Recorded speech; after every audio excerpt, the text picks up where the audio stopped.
सवाल यह है कि क्या देश में कोरोना की तीसरी लहर सिंगापुर से आएगी? क्या सिंगापुर से आई तीसरी लहर से बच्चों को ज्यादा खतरा होगा? दूसरी लहर ने देश के युवाओं को अपनी चपेट में लिया तो क्या तीसरी लहर हमारे देश के भविष्य के लिए खतरा बन जाएगी? हम ऐसा क्यों कह रहे हैं? सिंगापुर से जुड़ी आज की यह सबसे बड़ी और अहम खबर देखिए।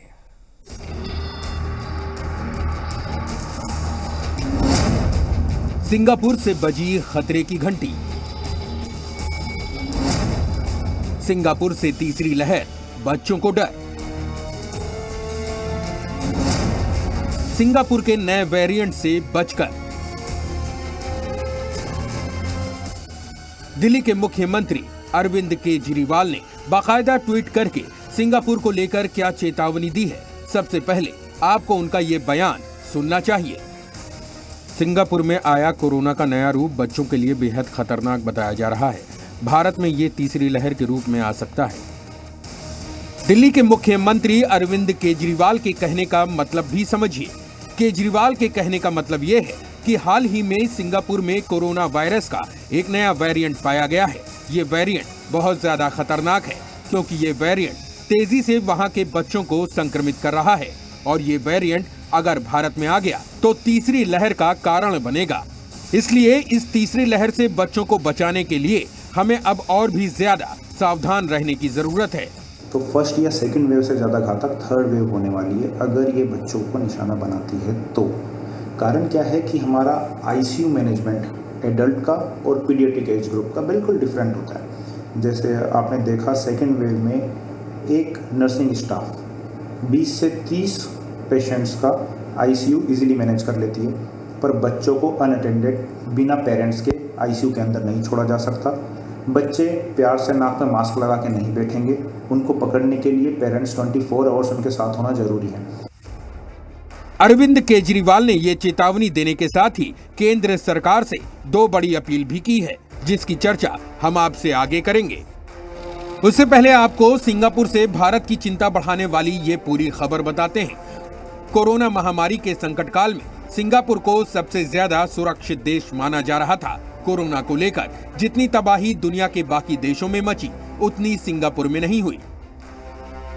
सिंगापुर के बारे में ये बड़ा दावा वहां कोरोना के बढ़ते प्रकोप पर नियंत्रण पाने के कारण किया जा रहा था।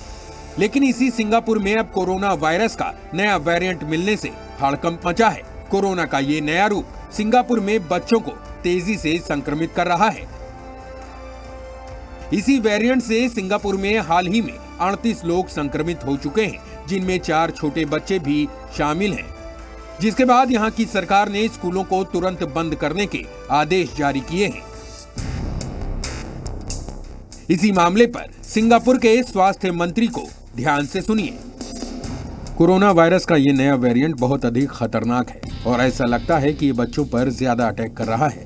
हालांकि संक्रमित हुए कई बच्चे ज्यादा गंभीर स्थिति में नहीं हैं, लेकिन ये हम सभी के लिए चिंता की बात है। सिंगापुर में पिछले 8 महीनों में ये कोरोना के संक्रमण का सबसे बड़ा आंकड़ा है। इसके बाद सिंगापुर में लोगों के एक जगह जमा होने और सार्वजनिक कार्यक्रमों पर कड़ी पाबंदी लगा दी गई है। सिंगापुर अलर्ट हो गया है और दिल्ली के मुख्यमंत्री अरविंद केजरीवाल ने ये जानकारी मिलने के बाद भारत में भी चेतावनी का अलार्म बजा दिया है। उन्होंने आशंका जताई है कि भारत में जिस तीसरी लहर की चर्चा इन दिनों जोरों पर है, वो तीसरी लहर सिंगापुर से आ सकती है।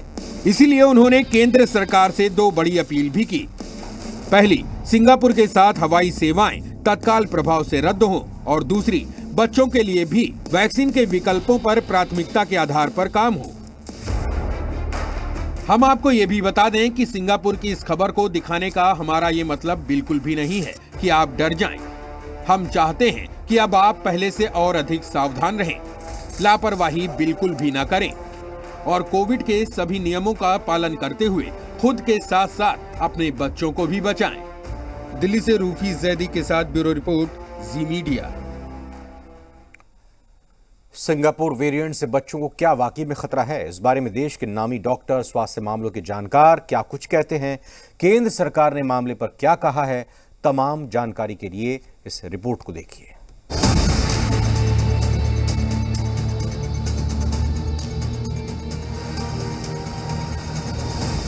ये ताइवान है। कोरोना वायरस से ताइवान को सबसे सुरक्षित देश माना जा रहा था, लेकिन पिछले हफ्ते यहाँ कोरोना वायरस के 333 नए मामले सामने आए, जिसके बाद ताइवान सरकार बच्चों को लेकर चिंतित हो उठी और तुरंत ताइपे में सभी स्कूलों को बंद करने के आदेश जारी कर दिए। हांगकांग में क्या हो रहा है वो भी सुनिए। हांगकांग में दक्षिण अफ्रीका के वेरिएंट से संक्रमण बढ़ रहा है। हाल ही में यहाँ इस वेरिएंट से 4 वर्ष का एक छोटा बच्चा संक्रमित हो गया, जिसके बाद सभी स्कूलों में बच्चों की कोरोना जांच शुरू कर दी गई और क्लासरूम में छात्रों की संख्या सीमित कर दी गई। ब्राजील में सबसे अधिक बच्चे वायरस की चपेट में आ रहे हैं। हाल के महीनों में ब्राजील में वुहान वायरस से 5 साल से कम उम्र के 832 बच्चों की मौत हो गई और अब सिंगापुर में नए वेरिएंट से बच्चों के संक्रमण ने भारत में खतरे की घंटी बजा दी। ये बच्चों के लिए ही ज़्यादा डेंजरस है, इसीलिए ये माना जा रहा है इंडिया में भी कि थर्ड वेव जो आएगी वो बच्चों पे ज़्यादा हिट करेगी एंड इसीलिए हमें अभी से अपने बच्चों को जितनी जल्दी हो सके वैक्सीनेट करना चाहिए। दिल्ली के मुख्यमंत्री अरविंद केजरीवाल ने बच्चों को लेकर यही चिंता जताई और केंद्र से तुरंत बच्चों के वैक्सीनेशन को लेकर अपील की। जी न्यूज ने स्वास्थ्य मंत्रालय की प्रेस कॉन्फ्रेंस में इसी से जुड़े सवाल पूछे तो केंद्र ने दिल्ली सरकार की इस अपील पर अपना जवाब भी दिया कि अगर वायरस अपना स्वभाव बदलता है तो ऐसा स्वभाव ना बने कि जो ज़्यादा इफेक्ट करे। इसके ऊपर भी नज़र रहनी चाहिए, नज़र है और इसको हमारे जो सिस्टम थे हम इन चीज़ों का वॉच करते हैं। जो एपिडेमियोलॉजी ऑफ द पेंडेमिक उसमें इसको वॉच करेंगे और समझेंगे और जैसी रिस्पांस की ज़रूरत होगी वो करा जाएगा। इस बीच केंद्र की तरफ से अच्छी खबर ये भी है कि 10 दिन के अंदर 2 से 18 वर्ष के बच्चों पर वैक्सीन का ट्रायल शुरू हो जाएगा। लेकिन तब तक हमें और आपको क्या करना है? बच्चों को वैक्सीन लगने तक और उसके बाद भी सावधान रहना है। गलती बिल्कुल भी नहीं करनी, क्योंकि आपकी एक लापरवाही न सिर्फ आप पर बल्कि देश के भविष्य पर भी भारी पड़ सकती है। ब्यूरो रिपोर्ट, जी मीडिया।